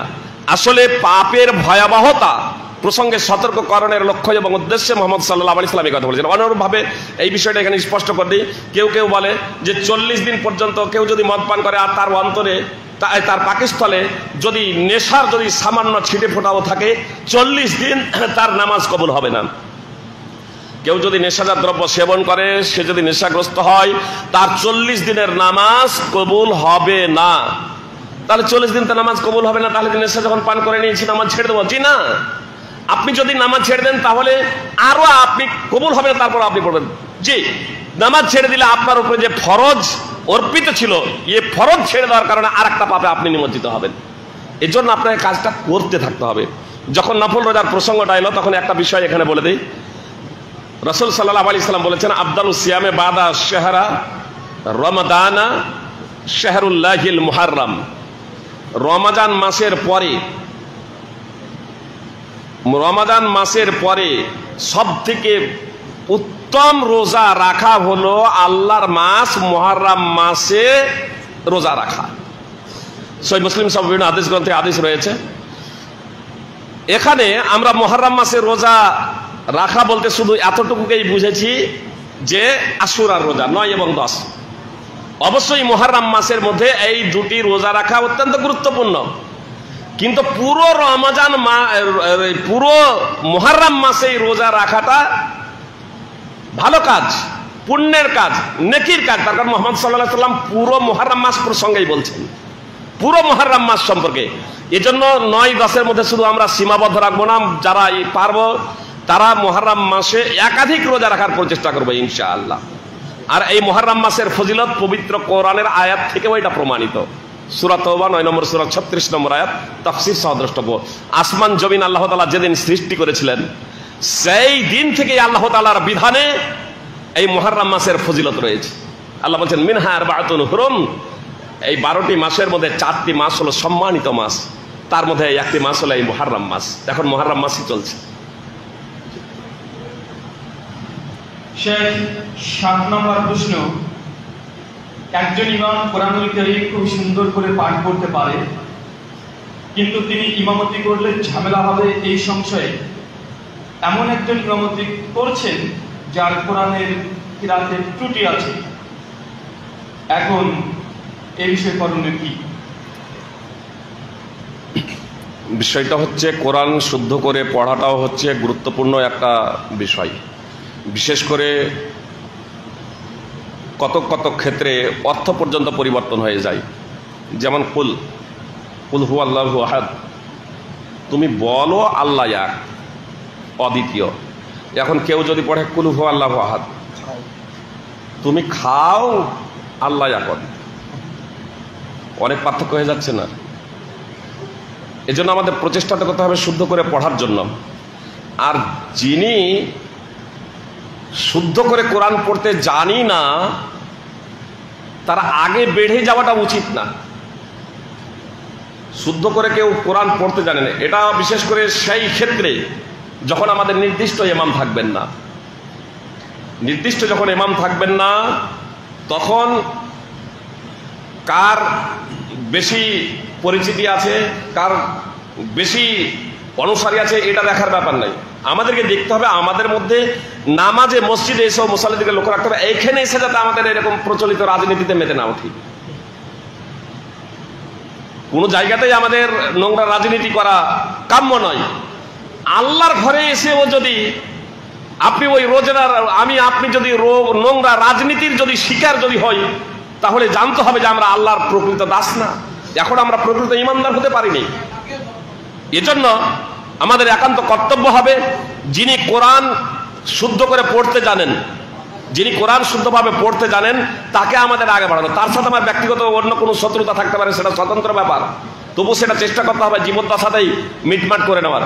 তার কারণ রাসূল সাল্লাল্লাহু আলাইহি ওয়াসাল্লাম বলেছেন, পার্থিব কোনো বিষয়কে কেন্দ্র করে দুইজন মুসলমানের আপসে যদি কথা বলা বলি বন্ধ হয়ে যায় আর 3 দিন অতিক্রান্ত হয়ে যায়, তারপরে মারা যায়, তাহলে সে জাহান্নামে যাবে। অত্যন্ত ভয়াবহ বিষয়। এজন্য এই বিষয়টার দিকে আমাদের লক্ষ্য রাখা একান্ত কর্তব্য।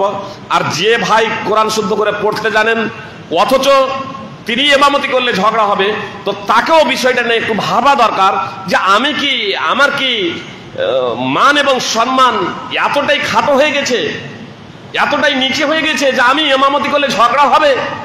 তাহলে তাকেও একটু বিষয়টা আত্মসমালোচনা করা একান্ত দরকার, আত্মপর্যালোচনা করা অত্যন্ত দরকার।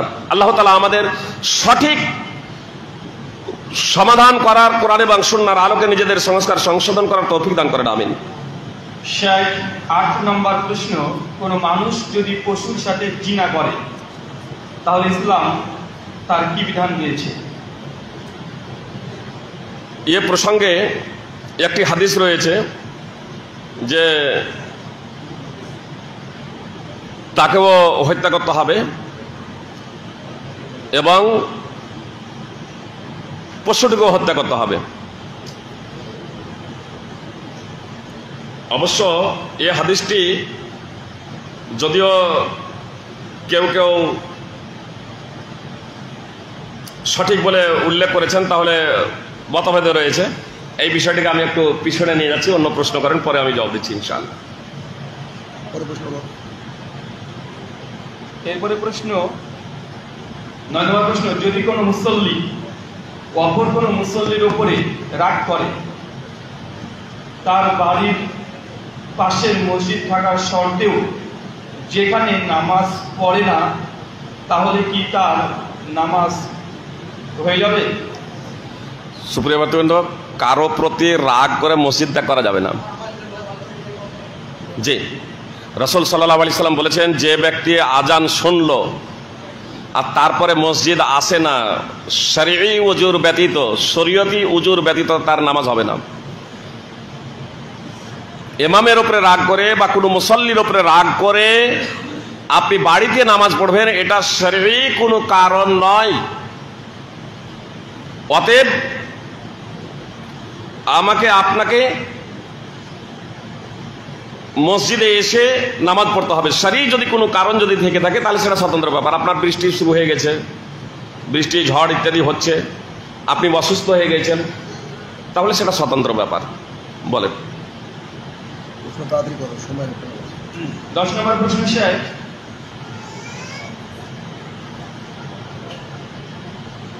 আমার বাপ দাদুরা নিজেদের হানাফি বলে দাবি করে, তারা যেসব বিদআত আমলগুলো করে হাদিস অনুযায়ী সেগুলো কি ভুল? একদমই ভুল। বাপ দাদারা যে আমল করে সেগুলো সবই ভুল, সার্বিকভাবে এমনটি না। বিষয়টা আমাদের দেখতে হবে যে কোন আমলটা বাপ দাদারা যে আমলগুলো করছে সেই আমলগুলোর মধ্যে কোন আমলটা কোরআন এবং সুন্নাহর সাথে মিলছে আর কোন আমলটা মিলে না। যদি কোনো আমল যদি কোরআন এবং সুন্নাহর সাথে মিলে যায় তাহলে ঠিক আছে, কোনো সমস্যা নেই। আর যদি কোনো আমল কোরআন এবং সুন্নাহর সাথে না মিলে তাহলে তখন সেটাকে বর্জন করতে হবে। যে তখন সেটাকে আমাদেরকে বর্জন করতে হবে। আর আমাদের এটা করলে হবে না যে তাহলে তারা ভুল করেছে কি, আরে পূর্বের তারা কি করেছে এই প্রশ্ন কার জানেন? ফেরাউন বলেছিল ফামা বালুল কুরুনিল উলা। মুসা যখন দাওয়াত যখন দিচ্ছে বলছে তাহলে যারা অতিবাহিত হয়ে গেছে, যাদের মৃত্যু হয়ে গেছে তাদের সম্পর্কে আপনার অভিমত কি? তো মুসা আলাইহিস সালাম বলেছিলেন যে আমার রব ভুলেও যান না, বিস্মৃত হন না। জি, আমার আপনার কর্মের জবাব আমাকে এবং আপনাকে দিতে হবে। অতএব যতক্ষণ আমি জানতে পারিনি তখন ঠিক আছে, কিন্তু যখন আমি জানতে পারবো যে আমি যে কাজটা করছি বা পরম্পরাগত একটা বিষয় হয়ে আসছে, তখন সেই কাজটা কোনো যদি দলিল না থাকে তাহলে সেটাকে আমরা ছেড়ে দেবো, দলিলের আমরা আনুগত্য করব। আর এরই আমাদেরকে নির্দেশ দেওয়া হয়েছে। এখানে একটা বিষয় বলে দিই যে আমাদের বাপদাদা বলতে একবার পরম্পরাগত একদম আজীবন চলে যাবে এমনটি না, কতগুলো বিষয় আমাদের মাঝে সৃষ্টি হয়ে যায়। যেমন একটা উদাহরণ দিই, এখানে যারা বসে আছেন, যারা বয়স্ক আছেন, বুঝলেন, যারা বয়স্ক আছেন তারা বলেন তো যে আপনারা যখন বিয়ে করেন তখন পণ নিয়েছিলেন? একবারে যারা বয়স্ক আছেন, কথা তাড়াতাড়ি হয়ে যাবে, আপনারা যখন বিয়ে যখন করেন তখন পণ নিয়েছিলেন? আমি অমুসলিম ভাইদেরকেও জিজ্ঞেস করছিলাম একদা নদিয়াতে, একজন ওই থানাতে গিয়ে এক দারোগাকে, তো বলছে না আমাদের যুগে সবগুলো ছিল না, আমাদের যুগে এগুলো ছিল না। আমাদের যদি দাদাদেরকে, আমাদের দাদারা, আমাদের বাপেরা, তারা কেউ কিন্তু পণ নেয়নি, বরং মেয়েদেরকে দিয়ে নিয়ে এসেছে। তো তারা শরীয়ত সম্মত তারা কাজ করেছিলেন। আর বর্তমানে আমরা কি করছি? আমরা বর্তমানে শরীয়তের বিরুদ্ধাচরণ করছি, এটা আমরা জানছি। আমরা যারা পণ নিচ্ছি তারা শরীয়তের বিরুদ্ধাচরণ করছি। বাপদাদাদের দোহাই কিন্তু একবারও দিই না। এক নম্বর, বাপদাদারা শরীয়ত সম্মত কাজ করেছেন, এখানে কিন্তু বাপদাদাদের দোহাই দিই না। আর আমার বাপদাদারাও বলে না যে এই বেটা তোরা ওই পথে কেন যাচ্ছিস, শয়তানের পথে, আমরা যে লিইনি আর এটা শরীয়ত ছিল, তারাও কিন্তু বলে না। কিন্তু যখন পাপাচারে নিমজ্জিত হচ্ছি, যখন আমরা পাপাচার থেকে শরীয়তের দিকে যাচ্ছি, তখন আমার বাপদাদারাও বলছে যে বেটা তোরা এখন এগুলা কি ফালতু তৈরি করলি, আমরা করিনি, আমার বাপেরা করেনি। বিষয়টা বুঝতে পারছেন না? মানে শরীয়তের দিকে ধাবমান হলে প্রশ্ন, শয়তানের পথে ধাবিত হলে আমাদের কোনো প্রশ্ন নেই। আসলে আমাদের এগুলো ইমানি দুর্বলতা, শরীয়ত সম্পর্কে সম্যক জ্ঞান না থাকার এটা হলো পরিণতি। একটা বিষয়, এবার আজকে মনে করেন সব পণ নিচ্ছে, এবার আমাদের সন্তান সন্ততি যখন আসবে আর তাদের সন্তান সন্ততি, তাদেরকে যদি বলা হয় যে পণ নেওয়াটা হচ্ছে হারাম, পণ নেওয়াটা হচ্ছে হারাম, তখন ওরা বলবে তাহলে বাপদাদারা সব ভুল করে গেছে। তা আমাদের সন্তান সন্ততির বলবে, তারা বলবে যে আমাদের বাপদাদা মানে আমাদের বাপেরা সব পণ নিচ্ছে, আমাদের বাপের লোকগুলো, এই সমাজের লোকগুলোকে ওরা আমাদের সে দেখছে পণ নিচ্ছে। তো না হয় ওর বাপেরা না হয় পণ নিয়েছে, ওর দাদারা কি পণ নিয়েছে, আপনারা বিরুদ্ধরা পণ নিয়েছেন। তাহলে একটা জায়গায় এসে শুরু হয়ে যাচ্ছে। আমাদের দেখতে হবে বাপদাদা যা করেছে সেই জিনিসটা আমাদের দেখতে হবে যে সেটা কোরআন এবং হাদিসের দলিল সম্মত ছিল কিনা। বাপদাদারা যা করেছে যদি কোরআন এবং সুন্নাহ সম্মত হয়ে যায় তাহলে কোনো সমস্যা নেই। আর যদি কোরআন এবং সুন্নাহর পরিপন্থী হয় তাহলে বাপ দাদা কেন, কোনো ইমাম, এমনকি কোনো সাহাবীর কথাও তখন গ্রহণযোগ্য নয়। হানাফি, শাফি, মালিকি, হাম্বলি সকলের ঐক্যমতেই। আল্লাহ আমাদের সঠিক বিষয়টা বোঝার এবং তা মেনে চলার তৌফিক দান করেন, আমিন। আমার প্রশ্ন, কোরআন সুন্নাহ ভিত্তিক মসজিদ থাকার পরেও যদি কেউ বিদআতি ও শিরকি ইমামের পেছনে প্রতিদিন 2-3 ওয়াক্ত সালাত আদায় করে, এই ব্যাপারে শরিয়ার হুকুম কি? কি বলেন কথাটা আরেকবার? কোরআন সুন্নাহ ভিত্তিক সহিহ আকীদার মসজিদ থাকা সত্ত্বেও যদি কোনো ব্যক্তি বিদআতি ও শিরকি আকীদার ইমামের পেছনে নিয়মিত 2-3 ওয়াক্ত সালাত আদায় করে, শরিয়া এই ব্যাপারে কি বলে? দুটো বিষয় ওখানে, একটা বিষয় খুব ভালোভাবে মনোযোগ দিয়ে শুনুন। শিরক এবং বিদআত দুই প্রকারের। এক প্রকারের শিরক এবং বিদআত হলো যে কারণে একটা মানুষ মুসলিম থেকে মুশরিকে পরিণত হয়ে যাবে। শিরক এবং বিদআত দুই প্রকারের। এক প্রকারের হলো বড় শিরক, বড় বিদআত, যে কারণে একটা মানুষ মুসলিম থেকে মুশরিকে পরিণত হয়ে যাবে। তখন তার নামাজ রোজা কোনো কিছু কবুল হবে না যতক্ষণ না তওবা, শিরক থেকে প্রত্যাবর্তন করবে, কালেমা নবায়ন করবে এবং সেই পাপ কাজ থেকে বিরত হবে, তওবা করবে। এজন্য আমরা যদি কোনো ইমাম সম্পর্কে এটা অবগত হয় যে তিনি বড় ধরনের শিরক এবং বড় ধরনের বেদাতে নিমজ্জিত আছেন, তাহলে তার পিছনে নামাজ পড়া বৈধ নয় একজন মুসলিমের জন্য। এবার আমরা জানি না, কোনো ইমাম সম্পর্কে আমরা অবগত নয়, তাহলে তার পিছনে যদি আমরা নামাজ পড়ি তাহলে কোনো সমস্যা নেই। বিষয়টা আশা করি বুঝতে পেরেছেন। অবশ্য দুটো যদি মসজিদ যদি থাকে পাশাপাশি, তাহলে আমাদের প্রচেষ্টা করতে হবে যে সেই ইমামের পিছনেই নামাজ পড়া যিনি সমস্ত পাপাচার থেকে মুক্ত। বলেন। 16 নম্বর প্রশ্ন, শেখ, সুন্নাতি আমল করতে গিয়ে মানুষের ভয় করতে পারছি না, যেমন জোরে আমিন বলা, রফুল ইয়াদাইন করা, এই ব্যাপারে আমার করণীয় কি? আমাদের একজন প্রকৃত ইমানদারের কিন্তু বৈশিষ্ট্য হলো একমাত্র আল্লাহ তাআলাকে ভয় করা। বুঝতে পেরেছেন? এটা ইমানের দুর্বলতা। সঠিক বিষয় জানার পরে তার প্রতি আমল না করা, এটা হচ্ছে ইমানের দুর্বলতা। এজন্য কেউ যদি কোনো মানুষের ভয়ে বা কোনো প্রেক্ষাপটে যদি না যদি করেন, তার নামাজ এরকম হবে না, বাতিল এমনটি বলছি না, বুঝতে পেরেছেন? কিন্তু অনেক নেকি থেকে বঞ্চিত থাকবেন এবং প্রকৃত যে ইমানদার, প্রকৃত যে মুসলিম, পূর্ণাঙ্গ মুসলিম হবার যে বৈশিষ্ট্য, যে আল্লাহ এবং তার রাসূল সাল্লাল্লাহু আলাইহি সাল্লামের কথা যখন শুনবে তখন বলবে সামি'না ওয়া আতা'না, আমি শুনলাম, আমি মেনে নিলাম। কে কি বলছে এটা বড় ফ্যাক্টর নয়।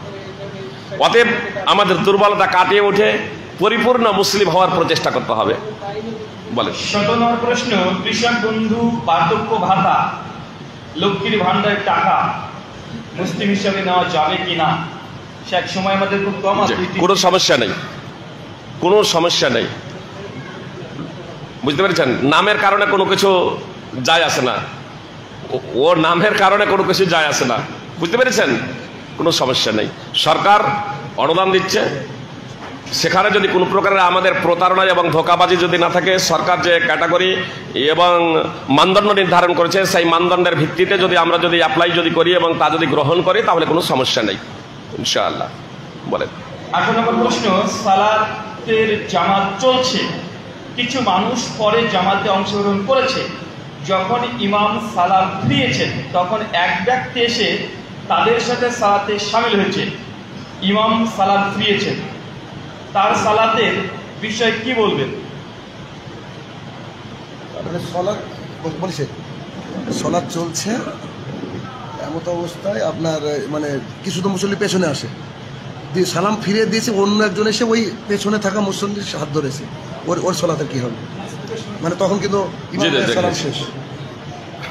মাসবুককে ইমাম বানানো যায়, বুঝতে পেরেছেন? মাসবুককে ইমাম বানানো যায়। কেউ যদি মাসবুককে ইমাম বানায় তাহলে মাসবুকের ইক্তেদা করতে হবে ইমাম বানালে। আর যখন মাসবুককে যখন ইমাম যখন বানাতে হবে তখন মাসবুককেও এবার ইমামতির মুক্তাদি ছিল, এবারকার ইমামের নিয়াত করে নিতে হবে। নিয়াত মানে মুখে উচ্চারণ করতে হবে না, এটা অন্তরের নিয়াত। জি, অন্তরের নিয়াত। এজন্য মাসবুক ইমাম হতে পারে, কোনো সমস্যা নেই। স্বয়ং আবু বকর রাদিয়াল্লাহু তাআলা আনহু একদা ইমামতি করছিলেন, পরে আল্লাহ রাসূল সাল্লাল্লাহু আলাইহি ওয়াসাল্লাম আল্লাহ রাসূলের ইমাম ছিলেন, এবার তিনি মাসবুক হয়ে গেলেন। এখান থেকে এই দলিল সাব্যস্ত করা হয়েছে যে মাসবুককে ইমাম বানানো জায়েজ। কেউ যদি নিয়ত না করে তাহলে কি পাবে? যেহেতু ইমাম সালাম ফিরিয়ে দিয়েছে, ইমাম সালাম ফিরিয়ে দিয়েছে, এবার যদি কোনো ব্যক্তি যদি অজ্ঞই হয় তাকে তো ইমাম বানানোই উচিত না, বা সরে যাওয়া, তার কারণ তো জানবে না। তার কারণে এবার রুকুতে গিয়ে সাজদায় গিয়ে মনে করেন যে ওকে কেউ আবার জামাতে আছে একজন বলে, উদাহরণস্বরূপ মনে করেন যে আমি মাসবুক, ইনি আমাকে ইমাম বানিয়ে দিলেন, এবার আমি মনে করেন যে অজ্ঞ, আর আরেকজন এসে পিছন থেকে ইনাকে টেনে দিলেন, তা আমি চুপচাপ রুকু থেকে উঠছি বাড়ি করছি, এতটুকু তো একটু চোখে দেখে নিলেন, কিন্তু সাজদায় যখন চলে যাব তখন আমি তার জোরে পড়বো না, আল্লাহু আকবার জোরে বলবো না, এজন্য মাসবুককে যদি ইমাম বানাতে হয় তাহলে মাসবুকও সচেতন ব্যক্তি হওয়া একান্ত কর্তব্য। জি, পিতার পূর্বে সন্তান যদি মারা যায়, পিতা পূর্বে মারা গেলে সন্তান তার দাদার সম্পত্তির অংশীদারিত্ব হবে কি হবে না? যদি চাচা স্তরের যদি কেউ যদি না থাকে তাহলে অবশ্যই প্রথা উত্তরাধিকার হবে। কিন্তু চাচার উপস্থিতিতে অর্থাৎ পুত্রের উপস্থিতিতে, একটা পুত্র মারা গেছে তো এর সন্তান অন্যান্য পুত্রের উপস্থিতিতে উত্তরাধিকার হবে না। আসলে এখানে আমাদের এরকম প্রশ্ন আসতে পারে যে এ আবার কেমন? আসলে আমাদের যে সিস্টেমটা চলছে এই সিস্টেমটাই মূলত ইসলাম অনুযায়ী চলছে না। ইসলাম বলছে, কথা খুব মনোযোগ দিয়ে শুনুন, বোঝার সুবিধা থাকতাম, খুব দ্রুত বলে দিচ্ছি এটা। মনে করুন আমি হলাম পিতা, আমার এই দুটো সন্তান, বুঝতে পেরেছেন, এখানে এদের আবার সন্তান আছে। তো ইসলাম বলছে প্রথমত এখানটা নিচ্ছেন যে এ যদি মারা যায় এ বেঁচে আছে তাহলে এরা আমার উত্তরাধিকার হবে না। তো শুধু এরা তো হচ্ছে না তাই না, এরাও তো হচ্ছে না। এরা কি হচ্ছে? এরাও হচ্ছে না, এরাও হচ্ছে না, উভয়টাই মাইনাস। তাহলে প্রথমত আগে এখানে বলি, এ মারা যাচ্ছে, আপনারা বলবেন যখন এরা যখন উত্তরাধিকার হচ্ছে না, এদের তো বাপ আছে, এরা উত্তরাধিকার হয়ে যাচ্ছে, তো এরা এবার যাবে কোথায়? তো এরা যাবে কোথায়? কোরআন যে বলছে যে এ যদি মারা যায় তাহলে স্ত্রী পাবে, সন্তান সন্ততি থাকলে 8 ভাগের 1 ভাগ, আর ছেলে মেয়েরা পাবে, মেয়েদের তুলনায় ছেলে ডবল। তো এর সম্পদটা গেল কোথায়? এমনকি শুধু সন্তান সন্ততি এরাই নয়, আমি যে বাপ তো আমিও পাবো এর সম্পদ। সন্তান সন্ততি হয় 6 ভাগের 1 ভাগ। তো এর তাহলে সম্পদ থাকবে, ইসলাম বলছে না? বলছে না?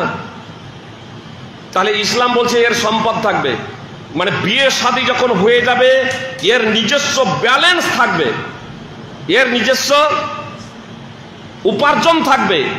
কিন্তু আমরা করছি কি, বিয়ের পরে যদি একে যদি পৃথক যদি করে দেই বা এ যদি পৃথক হয়ে যায় তাহলে সমাজে আমাদের সমালোচনা, আরে ও বিয়ে করে করে আলাদা হয়ে গেল, বিয়ে করে আলাদা করে দেওয়া হলো। এবার এ যা উপার্জন করছে কি হলো, একসাথে থাকছি, এ যা উপার্জন করছে সমস্ত উপার্জন কার কাছে আসছে? আমার কাছে আসছে।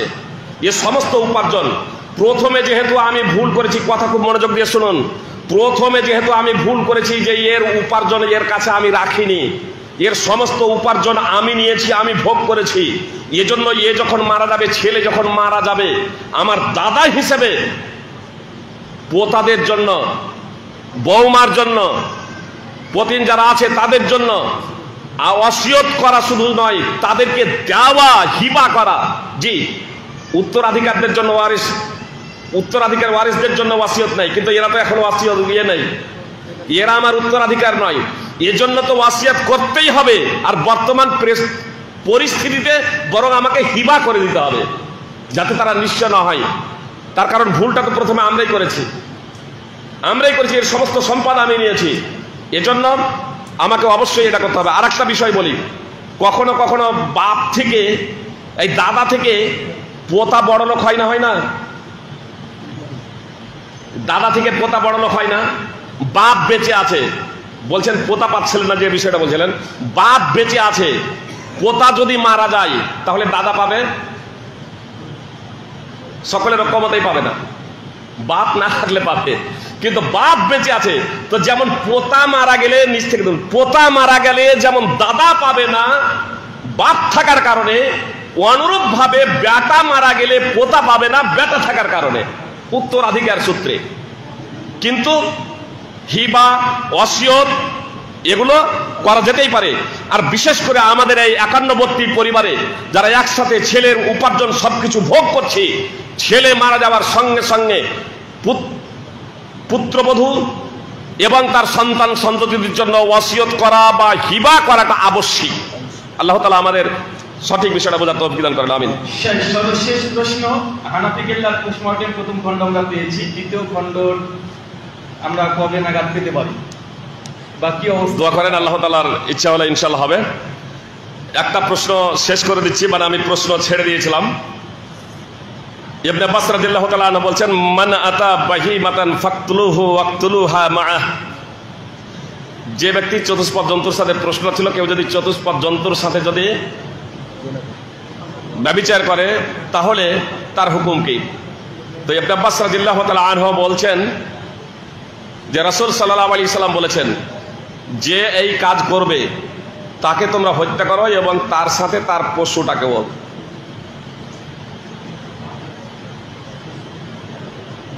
যখন জিজ্ঞেস করা হলো যে পশুটাকে কেন হত্যা করা হবে,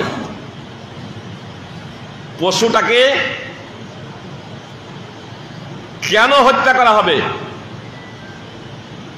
ইবনে আব্বাসকে যখন জিজ্ঞাসা করছেন ইকরামা বলছেন যে পশুটাকে কেন হত্যা করবে, সে কি অপরাধ করলো? তো তিনি বলছেন যে এটা এজন্য যে লোকজন তার মাংস খাওয়াটাকে অপছন্দ মনে করবে এবং সব দেখবে লোক এরকম যে এই পশুটার সাথে এই করেছিল, চোখের সামনে সেটা ভাসবে, সবকিছুই হবে, এই জন্য লক্ষ্য উদ্দেশ্য।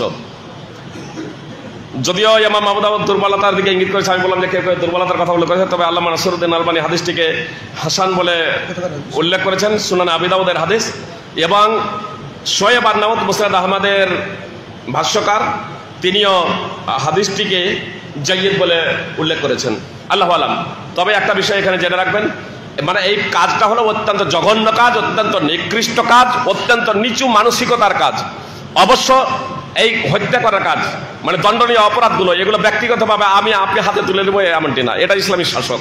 যেমন চোরের বিধান ওরা হাত কাটা, কেউ যদি চুরি করে হাত কেটে নিতে হবে। তা আমি চোর ধরলাম আর হাত কেটে দেবো, নির্দিষ্ট পরিমাণ কেউ যদি চুরি করে যে রুবে দেনার স্বর্ণ, তাহলে হাত কেটে দিতে হবে। এখন আমি চোর ধরলাম আর হাত কেটে দেবো এমনটি না, বরং এটা ইসলামের শাসকের কর্তব্য। আর এজন্য ব্যক্তিগতভাবে আমি হাত না কাটলে পাপ করব না, বরং কাটলে আমার দ্বারা পাপ হয়ে যাবে। তার কারণ যেটা ইসলামের শাসকের কর্তব্য ছিল, কাজ ছিল, সেই কাজটা আমি নিজের ওপরে নিয়ে নিয়েছি। আল্লাহ তাআলা আমাদেরকে সঠিক বিষয়টা বোঝার তৌফিক দান করেন, আমিন। এখানেই আমার আলোচনা সমাপ্ত করছি। আসসালামু আলাইকুম ওয়া রাহমাতুল্লাহি ওয়া বারাকাতুহু। জাযাকাল্লাহু খায়রান, বারাকাল্লাহু ফিকুম। যারা এতক্ষণ আমাদের সঙ্গে ছিলেন, আমাদের সঙ্গে আলোচনা শ্রবণ করছিলেন, আপনাদের প্রত্যেককে ধন্যবাদ জানাই। আসলে আমাদের শাইখের কাছ থেকে আজকে টোটালে প্রায় 18টা প্রশ্নের আমরা অ্যান্সার পেয়েছি। আমরা চিন্তা করছিলাম যে শাইখকে যদি একটা বিষয় আমরা বেঁধে দিই তাহলে সেই একটা বিষয় আপনারা শিখতে পারবেন। তবে আলহামদুলিল্লাহ প্রায় 18টা বিষয় আপনারা মোটামুটি একটা ভালো ধারণা আপনারা পেয়েছেন। কেননা প্রশ্নোত্তরের মাধ্যমে একজন মানুষ খুব সহজে দিনটাকে খুব সহজে জানতে পারে। এই জন্য আপনাদের ধৈর্য এবং আপনাদের সবরের জন্য শুকরিয়া আদায় করি। আল্লাহ সুবহানাহু ওয়া তাআলা আপনাদের প্রত্যেককে তার প্রতিদান দান করুন। বিশেষ ঘোষণা আমাদের সবাইকে শেষ করবেন আয়োজন করা হয়েছে, আপনারা প্রত্যেকেই খাবার